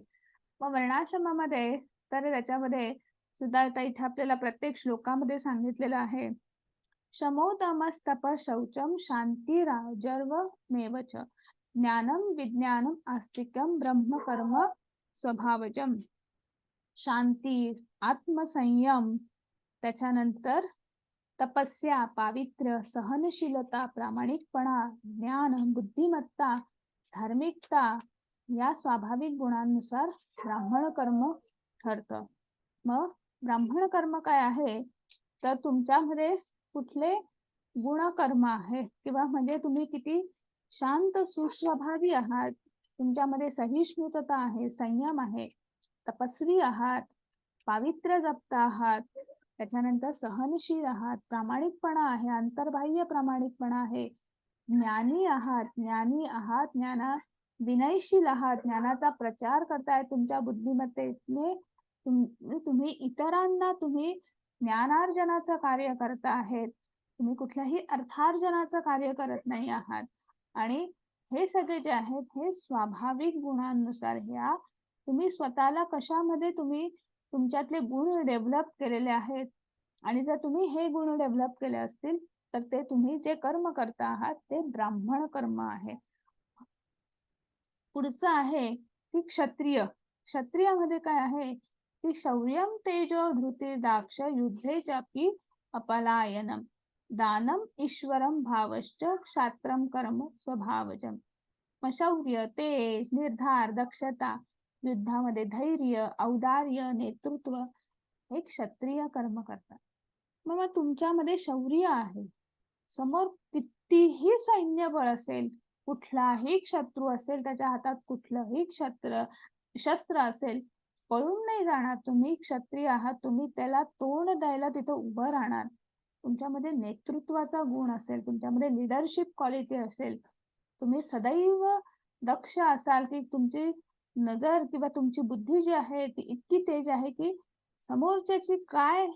समोरचा शत्रू काय चाली करून येतो आहे, काय कसं आहे, तर त्याला आपल्याला कसं आपलं राज्य, आपल्या प्रजा कशी वाचवायची आहे, त्याचं काय असेल हे सगळं ओळखणं, हे सगळे जे आहे हे जे गुण ज्याच्यामध्ये आहे, ही दक्षता, हे औदार्य, हे धैर्य, ह्या सगळ्या शत्रूला तोंड देणं ह्याला सुद्धा धैर्य लागतं. जे धैर्य ज्याच्यामध्ये आहे त्याच्या तर तो अगदी पराक्रमाची पराकाष्ठा करणारा असा जो आहे, हे क्षत्रिय कर्म ज्याच्यामध्ये, हे क्षत्रियचे गुण ज्याच्यामध्ये आहेत तो क्षत्रिय. मग वैश्य आणि शूद्र यांचेही आपल्याला इथे सांगितलेले आहे. कृषी गोरक्ष वाणिज्यम वैश्य कर्म स्वभावजम परिचार्यात्मकम कर्म शूद्रस्य अपि स्वभावजम. मग कृषी, गोरक्षा, व्यापार सगळे वैश्य स्वभावजन्य कर्म आहेत. 12 बलुतेदार आपण म्हणतो की नाही आपल्याकडे आहेत, तर हे सगळे जे आहेत हे वैश्य लोकांचे कर्म आहेत की ज्यांच्यामध्ये जे गुणधर्म आहेत की तुम्ही उत्तम शेती करता आहात, तुम्ही उत्तम गोपालन करता आहात, तुम्ही उत्तम व्यापार करता आहात. की पूर्वी आपल्याकडे आता हे आलेलं आहे किंवा आपण एक्सचेंज मध्ये आपण नोटा किंवा पैसे देतो. पूर्वी काय होतं की तुमच्याकडे जर एखादा कुंभार असेल तर तो त्याचं मडकं द्यायचा, छान अशी भांडी बनवून द्यायचा, आणि मग एखादा कोण गोपालन करणारा असेल तर तो त्याच्याकडचं दूध द्यायचा, कोणी कोणी शेतकरी असेल तर तो धान्य द्यायचा. अशा पद्धतीने जो व्यापार करणारा होता, आणि मग हे सगळं जे होतं हे वैश्य कर्म आहे. त्यांच्यामध्ये ते तरबेज होते, हिशोब राखणं, सगळ्या वस्तू सगळ्यांपर्यंत ते पोहोचवणं, व्यवस्थित मूल्यमापन करून पोहोचवणं, हे सगळं जे हा जो व्यापारी प्रकार जो आहे, हे गुण जे आहेत ते वैश्य गुण आहेत. आणि सगळ्यात शेवटी जे आहे की ह्या तिन्ही लोकांना जो असिस्टन्स करणारा वर्ग आहे की स्वतःची श्रमाची परिकाष्ठा करून इतरांची सेवा करणं, की या सगळ्यांना असिस्टन्स करणं, तर हे जे आहे आणि हे शूद्र कर्म आहे. म्हणजे प्रत्येक याला तुमच्यामध्ये जे गुण आहेत तर ते तुम्ही या प्रत्येकाला त्या गुणांद्वारे तुम्ही त्यांना मदत करता आहेत किंवा त्यांची सेवा करता आहेत. तर हे सगळे जे आहेत हे शूद्र कर्म आहेत. आणि अशा पद्धतीने आपल्या ह्या वर्णव्यवस्थेची विभागणी केली गेलेली होती की तुमच्यात कुठले गुण आहेत, आणि मग त्या गुणांनुसार मग आपण भगवंताची प्राप्ती करू शकतो किंवा आपला भगवंतापर्यंत पोहोचू शकतो. आणि मग म्हणून इथे म्हणत आहेत, "यत् प्रवृत्ती भूतानां येन सर्वं इदं ततं, स्वकर्माणा तमं यश्च सिद्धीं विन्दन्ति मानवा." सर्व जीवांचा उद्गम आणि सर्वव्यापी असणाऱ्या भगवंतांची पूजा करून मनुष्य आपल्या स्वकर्माद्वारे सिद्धी प्राप्त करू शकतो. मग तुमच्यामध्ये कुठलं कर्म आहे किंवा कुठले गुण आहेत आणि ते तुम्ही उत्तम पद्धतीने काय करू शकता आहेत, तर ते करता करता तुम्ही भगवंतापर्यंत पोहोचू शकता. तुम्ही मुक्तीचा मार्ग सुकर करू शकता. धर्म, अर्थ, काम, मोक्ष म्हणजे तुमचा मध्ये कुठले गुण आहेत, कुठला गुणधर्म तुमच्यामध्ये आहे, ते करता करता तुम्ही कुठलं तुम्ही जर अर्थार्जन करत असाल, तर अर्थार्जन हे तुम्हाला अ, तशा पद्धतीने तुम्ही ते काम करून मग तुमचे विहित कर्म करून तुम्हाला मोक्षापर्यंत पोहोचायचं आहे. तुम्ही जर गृहस्थाश्रमी असाल, तर तुम्हाला ब्राह्मण वर्ग जे अर्थार्जन करत नाहीत, ते वानप्रस्थाश्रम आहेत जे अर्थार्जन करत नाही. जे संन्यासाश्रमी जे आहेत, जे अर्थार्जन करायचा त्यांना अ, अधिकार नाही किंवा ते करत नाहीत. मग ह्या तिन्ही वर्गांना मदत करणं, मग हे त्यांचं गृहस्थाश्रमांचं विहित कर्म आहे आणि म्हणून दान करायचं. ह्या लोकांचा निर्वाह चालवणं, सर्व समाजाचा, सर्व जीवांचा निर्वाह करणं, तर हे म्हणून आपल्याला दान करायचं. म्हणजे ह्या अशा सगळ्या व्यवस्था, ह्या सगळ्या सोयी ज्या आहेत त्या त्या त्यासाठी लावलेल्या आहेत आणि ते करता करता आपण भगवंतापर्यंत पोहोचायचं. आणि मग हे करत असताना कोणाचाही आपण अ, म आपलं जे काम हाती मिळालेलं आहे किंवा आपलं काम किंवा परक्याचं दुसऱ्याचं कुठलं काम हेवा करू नये, मत्सर करू नये आणि ते उत्तम पद्धतीने करावं. त्याच्यासाठी इथं म्हणत आहेत, "श्रेयान् स्वधर्म विगुणा परधर्म स्वनुष्ठितात्, स्वभावनियतं कर्म कुर्वन्नोति किल्बिषम्." मनुष्याने आपल्याला जे गुणप्राप्त झालेले कर्म सदोष रीतीने करावेत. परक्याचे कर्म स्वीकारून ते पूर्ण रीतीने करण्यापेक्षा अधिक श्रेयस्कर आहे. मनुष्याला त्याच्या स्वभावाला अनुसरून सांगण्यात आलेले कर्म हे कधीच पापाने प्रभावित होत नाही. मग इथे एक टायपो आहे की परक्याचे कर्म स्वीकारून ते अपूर्ण रीतीने करण्यापेक्षा, पूर्ण नाही अपूर्ण अर्धवट कर्म म्हणजे कधी कधी असं आपल्याला वाटतं की अरे यार काय माझ्यात हे काम, मला हे काम कशाला आलं, त्याचं काम किती छान आहे आणि मग मी ते का नाही करत, मला आवडतं आहे. नाही, तुमच्यामध्ये काय गुणधर्म आहेत आणि त्यानुसार तुम्हाला ते कर्म करायचं आहे. इथे आपल्याला एक छोटीशी गोष्ट शेजारच्या चित्रामध्ये एक प्रसंग आहे की सगळ्यांची एकाच धाटणीवर सगळ्यांची परीक्षा घेण्यात आलेली आहे. परीक्षेचं हे काय आहे की झाडावर चढणे. मग त्या झाडावर चढण्यासाठी त्याच्यामध्ये हत्तीलाही तेच सांगितलं आहे, माकडालाही सांगितलं आहे, माश्यालाही सांगितलं आहे, कुत्रा आहे, साप आहे, सगळे आहेत, पक्षी आहे. मग आता मला सांगा, तो पक्षी उडत उडत झाडावर पटकन जाईल, माकड सरसर चढत जाईल, मासा पाण्यातनं बाहेर आला कीच तो तडफडायला लागतो, त्याचा मृत्यूही होऊ शकतो. हत्ती कसा झाडावर चढेल? मग मला सांगा, हत्तीचं बळ कमी आहे का? हत्तीचं सामर्थ्य कमी आहे का? किंवा तो मासाचं सामर्थ्य कमी आहे का, की तो पाण्यातनं बाहेर आला म्हणून तो तडफडून गेला? का माकड श्रेष्ठ आहे? का पक्षी श्रेष्ठ आहे? नाही ना.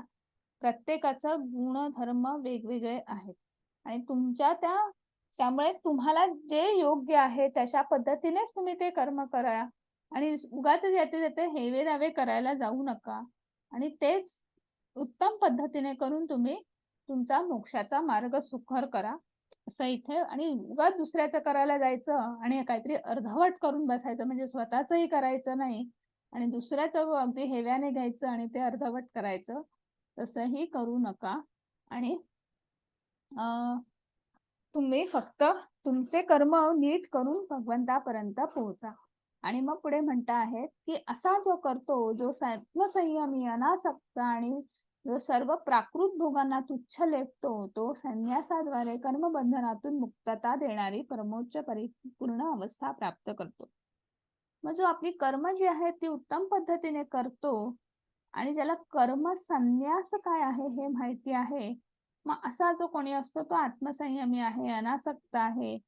सगळ्या सगळ्या जे ही जी भौतिक प्रकृती जी आहे, त्याच्यासाठी ती तुच्छ आहे. आणि त्यामुळे असा जो कोणी असतो, तर निश्चित तो कर्मबंधनातून मुक्त होऊन भगवंताची परमोच्च अवस्था प्राप्त करू शकतो. मग ती परमोच्च अवस्था काय आहे? ब्रह्मभूत प्रसन्नात्मा न शोचती न कांक्षती समः सर्वेषु भूतेषु मद्भक्तिं लभते पराम.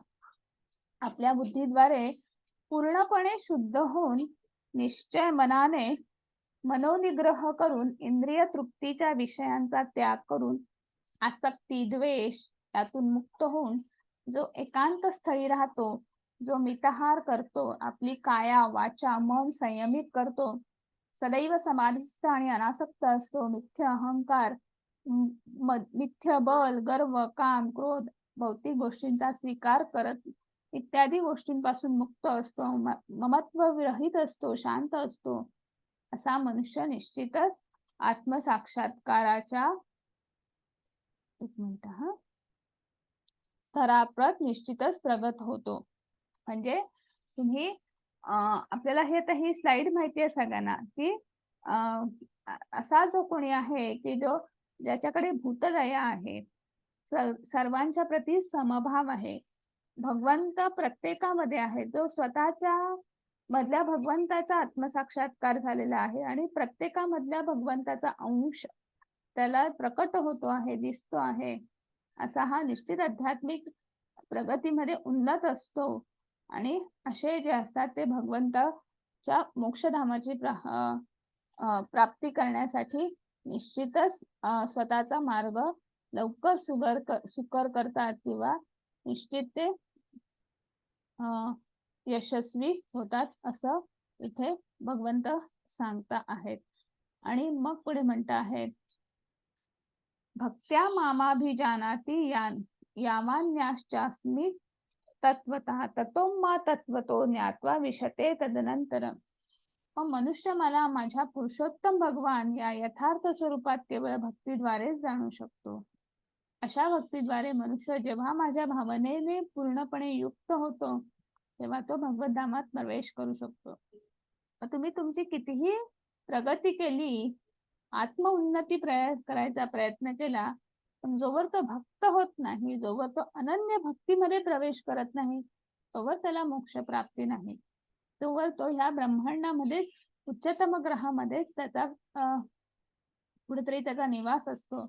पण जेव्हा तो भक्त होतो, अनन्य भक्तीप्रणे जेव्हा तो परिपूर्ण होतो, तेव्हा त्याच्यासाठी मोक्ष मार्ग हा मोकळा आहे. तो भगवद्धामाची प्राप्ती करतो आणि ही प्राप्ती केवळ भक्तीद्वारेच होऊ शकते, बाकी कुठलाही दुसरा मार्ग नाही.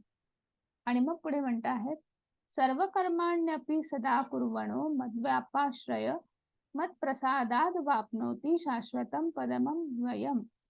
माझा भक्त जरी सर्व प्रकारची कर्म करीत असला तरी माझ्या आश्रयाखाली माझ्या कृपेने त्याला शाश्वत आणि अविनाशी धामाची प्राप्ती होते. जो भगवंताचा भक्त आहे, जो आधीच भगवंताला शरण गेलेला आहे आणि मग तो कर्मामध्ये कितीही जो व्यस्त असेल, व्यग्र असेल, पण तो भगवंताच्या साठीच कर्म करतो आहे आणि तो भगवंताला शरण गेलेला आहे, त्यांच्याच आश्रयाखाली आहे, तर त्यांना अविनाशी धामाची प्राप्ती होते असं इथे म्हणत आहे की ज्यांची उन्नती लवकर होते असं इथे भगवंत सांगता आहे. आणि मग पुढे म्हणतायत, मचिता सर्व दुर्गाणी मत प्रसादात तरिष्यसी अथ चेत्वम अहंकारान श्रोष्यसी विनंक्षसी. जर तू माझ्या भावनेने युक्त झालास तर माझ्या कृपेने तू बद्ध जीवनातील सर्व संकटे पार करशील. तथापि तू अशा भावनेने कर्म न करता व अहंकाराने माझे न ऐकता कर्म केलेस तर नाश पावतील. मग पुन्हा एकदा इथे भगवंत सांगता आहेत, तर तू मला तुझी कर्म अर्पण करशील, माझ्या आनंदासाठी करशील, तर तू सर्व संकट पार करशील आणि कुठल्याही कर्मबंधनामध्ये अडकणार नाही. आता आपल्या सगळ्यांना कर्मबंधन काय आहे हे माहिती आहे. पण जर तू असं केलं नाहीस तर तुझं अधःपतन निश्चित आहे. म्हणजे तू अहंकाराने मी करता आहे, मीच करणार आहे, अशा भावनेने जर तू तुझं कर्म केलंस, तर निश्चितच तुझं अधःपतन निश्चित आहे. असं इथे भगवंत सांगत आहेत. आणि मग पुढे म्हणत आहेत, ईश्वरा सर्वभूतानां हृदयेशे अर्जुन तिष्ठित. ब्राह्मण सर्वभूतानि यंत्रारूढानि मायया. हे अर्जुना, परमेश्वर प्रत्येक जीवाच्या हृदयात स्थित आहे. हे आता आपल्या सगळ्यांना माहिती आहे. आपल्या सगळ्यांच्या हृदयामध्ये क्षीरोदक्ष आहे, विष्णू स्थित आहे. तो सर्व जीवांचे भ्रमण निर्देशित करीत आहे. हे सर्व जीव मायेने बनलेल्या यंत्रावर आरूढ झालेले आहेत. प्रत्येक जीवात्मा जो आहे तर त्याला कर्म करण्यासाठी एक प्रकृतीने एक यंत्र दिलेलं आहे. प्रकृतीने एक शरीररूपी यंत्र दिलेलं आहे. आणि मग त्या प्रकृतीने दिलेल्या शरीररूपी यंत्र धारण करून जीवात्मा प्रवास करतो आहे. पण त्याचं भ्रमण निर्देशित कोण करत आहे? तर निश्चितच परमात्मा परमेश्वर करतो आहे. आणि म्हणून आपलं हे जे शरीर जरी असलं, ते प्रकृतीने दिलं असलं, त्याच्यात आत्म्याने प्रवेश जरी केला तरी त्या आत्म्यामध्ये जर परमात्मा असेल तरच त्या शरीराला चेतना प्राप्त होते. आणि आपण इकडे तिकडे मग आपण जिवंत जो ते शरीर आपण सचेत होतं, जिवंत होतं असं आपण म्हणू शकतो. आणि मग तो सगळं भ्रमण निर्देशन कोण करतो आहे? भगवंत करतो आहे. तोच उपदेष्टा हनुमंता आहे. जीवात्म्याची कितीही इच्छा असली, प्रकृतीने ती पूर्ण करायचा कितीही निर्धार केला, तरी जोवर भगवंत अनुमती देत नाहीत, तोवर त्याचा मार्ग सुनिश्चित होत नाही. आणि मग पुढे म्हणत आहेत, तमेव शरणं गच्छम सर्व भावेन भारता तत्प्रसादात परम शांती स्थानं प्राप्यसी शाश्वतम. हे भारता, पूर्णपणे त्याला शरण जा. त्याच्या कृपेने तुला दिव्य शांती, सनातन परमधामाची प्राप्ती होईल. जेव्हा आपण भगवंताला शरण जातो आणि मग आपल्याला सुख, समाधान, शांती याची अनुभूती यायला सुरुवात होते. आणि ती जे सुख, जे भौतिक सुख, जे क्षणिक सुख जे आहे ते व्यर्थ वाटायला लागतं. इथं आपल्याला आपण हे उदाहरण जे आहे आपण हे पाहिलेलं आहे की त्यांना त्या राजांना जेव्हा पुरीचा रथयात्रा होती, चैतन्य महाप्रभूंचं दर्शन घ्यायचं होतं, पण त्यांनी काय केलं, तेव्हा त्यांनी राजा असून ती भगवंताची सेवा स्वीकारली. आणि ती सेवा करत करत त्यांनी चैतन्य महाप्रभूंचंही दर्शन घेतलं. आणि कुठलाही अहंकार न बाळगता ते भगवंताला पूर्णपणे शरण गेले.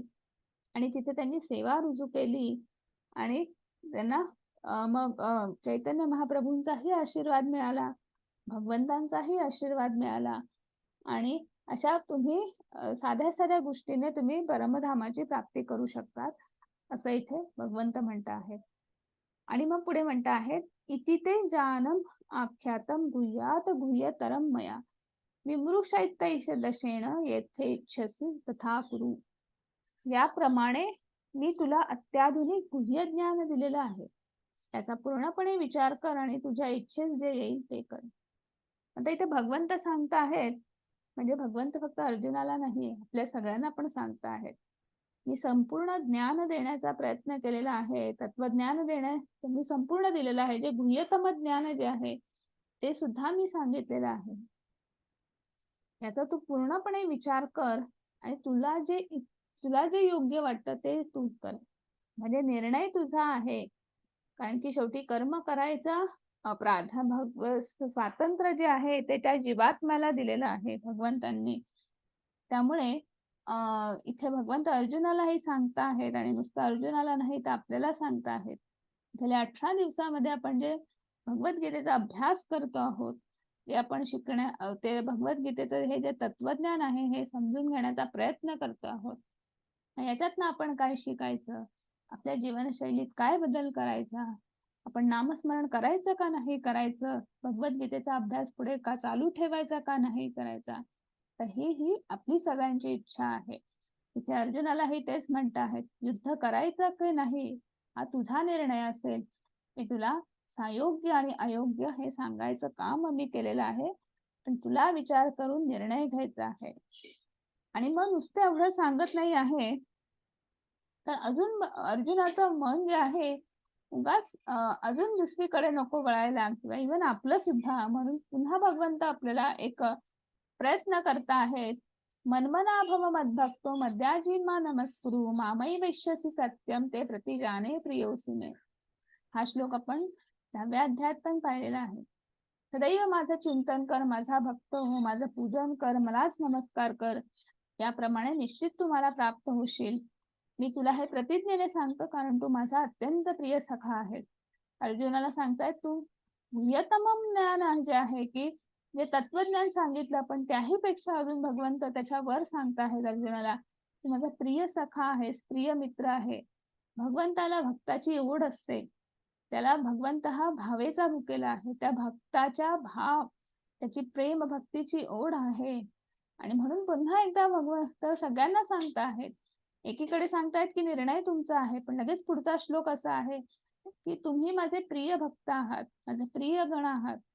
तर तुम्ही सतत तुम्ही फक्त मला शरण या आणि काही करायचं नाही, माझ्या चिंतनात राहा, मला स्मरण करा, माझं पूजन करा, माझी सेवा करा.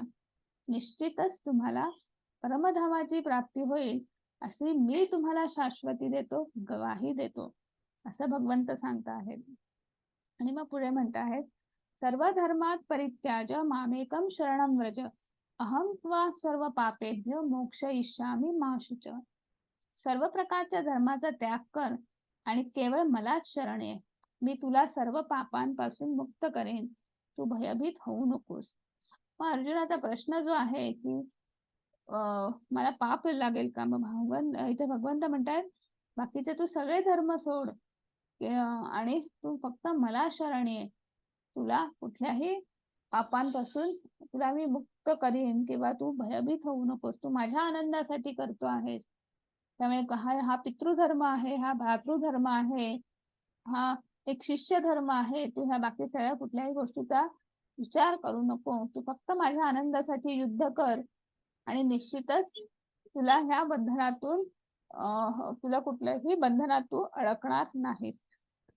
आणि मग म्हणत आहे, इदं ते ना तपस्काय ना भक्ताय कदाचन न चाशुश्रवे वाच्यम न च माम योग्य सुयती. जो तप करत नाही, भक्त नाही, भक्तीमध्ये संलग्न नाही, माझा द्वेष करतो, त्याला हे परमगुह्य ज्ञान सांगूही नको. मग हे सगळं सांगितल्यानंतर अर्जुनाला असं वाटतंय की मग मी हे सगळ्यांना सांगितलं पाहिजे. पण भगवंत म्हणतात जे नास्तिक प्रवृत्तीचे आहेत, तर त्यांना हे सांगूही नको. हे परमगुह्य ज्ञान जे आहे त्यांना हे तू सांगायला जाऊ नकोस, तू त्यांना सांगू नको. पण पुढे म्हणता आहेत, य इदं परमं गुह्यं मद्भक्तेष्वभिधास्यति भक्तिमयी पराकृत्वा मामे वैश्यस्य संशय. जो मनुष्य भक्तांना हे परमगुह्य रहस्य सांगेल, त्याला निश्चितपणे शुद्ध भक्ती प्राप्त होईल व अखेरीस तो माझ्याकडे परत येईल, यात मुळीच शंका नाही. आणि मग पुढे म्हणता आहेत की एक मिनिट काय हा नच तस्मान मनुष्येषु कश्चिन्मे प्रियकृत्तम भविता न च मे तस्मात धन्य प्रियतरो भुवी. त्याच्यापेक्षा मला अधिक प्रिय असा कोणीही सेवक नाही या जगामध्ये नाही, तसेच त्याच्यापेक्षा अधिक प्रिय असा कोणीही होणार नाही. मग जो माझ्या हे जे ज्ञान जे आहे किंवा हे तत्वज्ञान, ही भगवद्गीतेचं जो प्रचार प्रसार करतो आहे किंवा जो इतरांना सांगतो आहे, हे रहस्य, हे ज्ञान सांगतो आहे, तर तो निश्चितच माझ्यापर्यंत येणार किंवा माझ्या भगवत धामाची प्राप्ती होणार, यात मुळीच शंका नाही. आणि असा कोणीही याच्याहून मला कोणी प्रिय असू शकत नाही, असंही भगवंत सांगता आहेत की असा जो सेवक जो ह्या ज्ञानाची प्रचार प्रसार करतो आहे, सगळ्यांना सांगतो आहे, तर असा अधिक प्रिय यापेक्षा कोणी होणारच नाही, असं सांगता आहेत. की जे भक्त आहेत, ज्यांचा विश्वास आहे, अशा प्रत्येकाला हे तत्वज्ञान सांगून त्यांच्या आध्यात्मिक प्रगतीमध्ये त्यांना उन्नत करणं, त्यांना भगवंतांपर्यंत पोहोचवण्याचा मार्ग सुकर करणं, तर असा जो करेल तो याच्याहून माझ्यासाठी अधिक प्रिय कोणी असूच शकत नाही, असं इथे भगवंत सांगत आहे. अधश्यते इच्छय इमं धर्मं संवाद मावय ज्ञानयज्ञेन तेन इष्टांस्यामिति मे मती. आणि मी असं घोषित करतो की जो कोणी आपल्या या पवित्र संवादाचं अध्ययन करतो तो बुद्धीद्वारे माझं पूजन करतो. म्हणजे हे जे पवित्र संवाद हा जो आहे, ज्याचं कोणी श्रवण केलेलं आहे, स्मरण केलेलं आहे, जो वाचन करतो, तो बुद्धीद्वारे भगवंताची पूजा करतो. आणि मग याच्यामध्ये आपणही आज घडलेले आहोत. गेले 18 दिवस आपण या संवादाचं वाचन करतोय, स्मरण करतो आहोत. तर हे सगळं जे आहे, तर आपणही बुद्धीद्वारे भगवंतांचं पूजन केलेलं आहे गेले 18 दिवस. श्रद्धावान न सूयश्च शृणुयादपि यो नर सोऽपि मुक्त शुभालोकान् प्राप्नु यात पुण्यकर्मणाम. आणि जो मनुष्य श्रद्धेने द्वेष न करता श्रवण करतो तो सर्व पापातून मुक्त होतो आणि पुण्यवान लोक जिथे वास करतात त्या शुभ लोकांची तो प्राप्ती करतो. त्याला सत्संग मिळतो, साधू संग मिळतो, की जो भगवंतांच्या ह्या अत्यंत श्रद्धेने, मनामध्ये कुठलाही हेवा नाही, द्वेष नाही, मत्सर नाही, किंतु नाही, परंतु नाही, आणि अशा भावनेने जो करतो निश्चितच त्याला असा साधू संग मिळतो किंवा अशा भक्तगणांची प्राप्ती होते की त्यांच्यासोबत राहून त्याची सुद्धा आध्यात्मिक उन्नती होते. आणि मग हे सगळं ऐकल्यानंतर आता फायनली अर्जुन म्हणत आहेत, जे सांगितलं होतं की माझा मोह निश्चित झाला, असं कुठेतरी 10व्या-11व्या अध्यायात सांगितलं होतं, पण पूर्णपणे निश्चित तो गळून पडला नव्हता. तो फायनली आता 100% गळून पडला आहे. आणि मग म्हणत आहेत, नष्ट मोहम स्मृतिर्लब्धा त्वत्प्रसादान्मयाच्युत स्थितोऽस्मि गत संदेह करिष्ये वचनं तव. अर्जुन म्हणतायत, हे कृष्ण, हे अच्युता, माझा मोह आता नष्ट झाला आहे. तुमच्या कृपेने मला माझी स्मृती पुन्हा परत प्राप्त झालेली आहे. भ्रम गळून पडलेला आहे, भ्रमाचा भोपळा फुटलेला आहे. मी आता दृढ आणि संशयमुक्त झालो आहे. तुमच्या आज्ञेनुसार मी कर्म करण्यास तयार आहे, मी युद्ध करण्यास तयार आहे, अखेर अर्जुनाने भगवंतांना सांगितलं. आणि मग ज्या संवादाचं, ह्या पवित्र संवादाचं काय म्हणू शकतो, याची देही याची डोळा ज्यांना अनुभूती मिळालेली होती ते संजय म्हणत आहेत. संजय म्हणाला, याप्रमाणे श्रीकृष्ण आणि अर्जुन ह्या 2 महात्म्यांचा संवाद मी ऐकला. हा संवाद अत्यंत अद्भुत आणि रोमांचकारी आहे. व्यासदेवांच्या कृपेने हे परमगुह्य ज्ञान योगेश्वर श्रीकृष्ण अर्जुनाला सांगत असतात. साक्षात त्यांच्याकडून मी हे ऐकलेलं आहे. हे राजन, श्रीकृष्ण आणि अर्जुन यांच्या ह्या अद्भुत आणि पवित्र संवादाचं वारंवार स्मरण होऊन मला प्रतिक्षण पुन्हा पुन्हा हर्ष होतो आहे. मग संजय जे आहे त्यांना ही जी आध्यात्मिक अनुभूती मिळालेली आहे, तर ती त्यांना हे दिव्य संवाद त्यांनी ऐकलेला आहे. भगवंतांचं विराट रूप असेल, भगवंतांचं द्विभुज रूप असेल, भगवंतांचं चतुर्भुज रूप असेल. द्विभुज रूप तर ते फक्त आणि फक्त अनन्य भक्तीद्वारे प्राप्त होतं, त्याचा लाभ मिळतो. जे विराट स्वरूप जे आजपर्यंत कोणी पाहिलं नव्हतं, अशा भगवंतांच्या सर्व रूपांचं दर्शन ज्यांना झालं, हा पवित्र संवाद ज्यांनी ऐकला, अशा संजयांना अजूनही ते ऐकावंसं वाटतं आहे.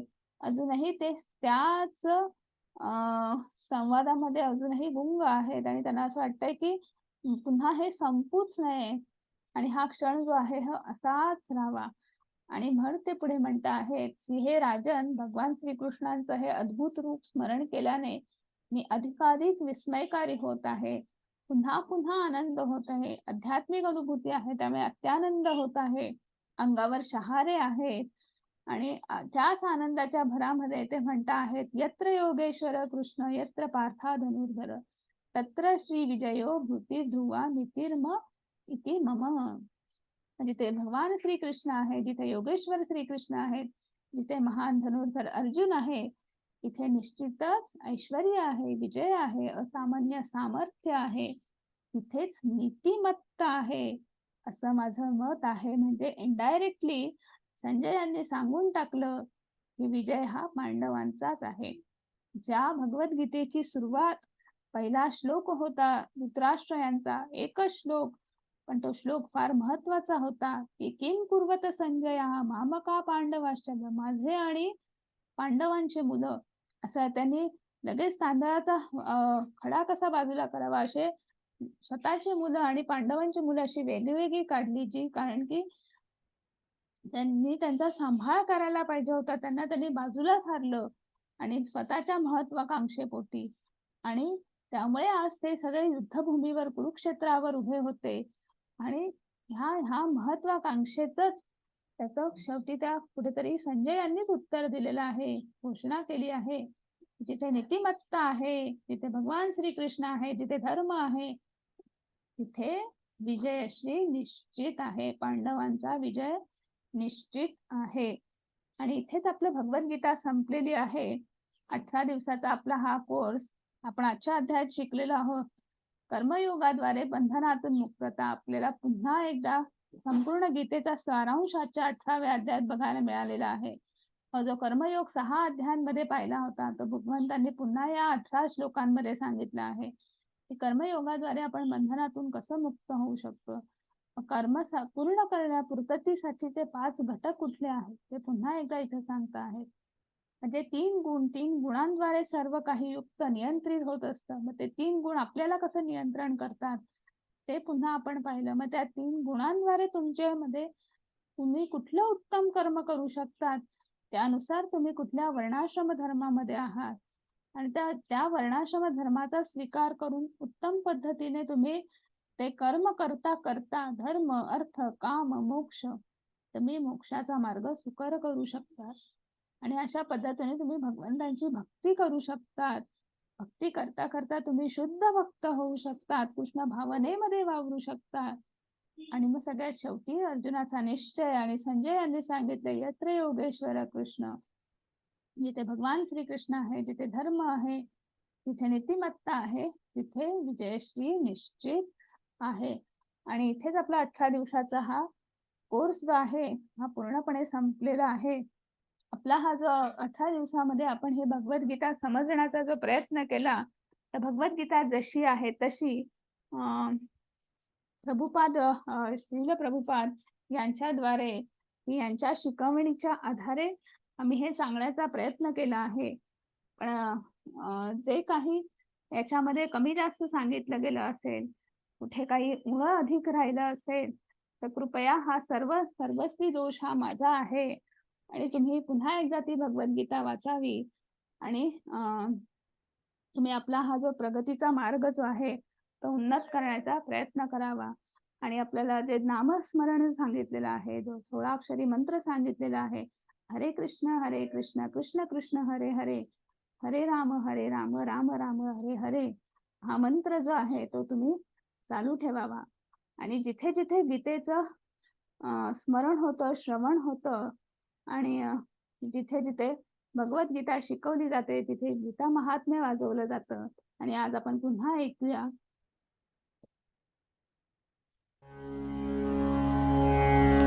अथ गीता महात्म्या गीताशास्त्रम् इदं पुण्यं या पठेत् प्रयतः पुमान् विष्णुपदम् अवाप्नोति भयशोकादिवर्जितः। गीताध्ययनशीलस्य प्राणायामापरस्य च नैव सन्ति हि पापानि पूर्वजन्मा कृतानि च। मलनिर्मोचनं पुंसा जलस्नानं दिने दिने सकृद्गीताम्भसि स्नानं संसारमलनाशनं। गीतसुगीतकर्तव्या किमन्ये शास्त्रविस्तरे या स्वयं पद्मनाभस्य मुखपद्मादिनिःसृता। भारतामृता सर्वस्वं विष्णोर्वक्त्रद्विनिसृतं गीता गङ्गोदकं पीत्वा पुनर्जन्म न विद्यते सर्वोपनिषदो गावो दुग्धा गोपालनन्दना पार्थो वत्स सुधीर्भोक्ता दुग्धं गीतामृतं महात् एकं शास्त्रं देवकी पुत्रगीतम् एको देवो देवकी पुत्र एव एको मन्त्रस्तस्य नामानि यानि कर्माप्येकं तस्य देवस्य सेवा। हरे कृष्णा सगळ्यांना. इथेच आपला आजचा अध्याय संपलेला आहे. हरे कृष्णा सगळ्यांना.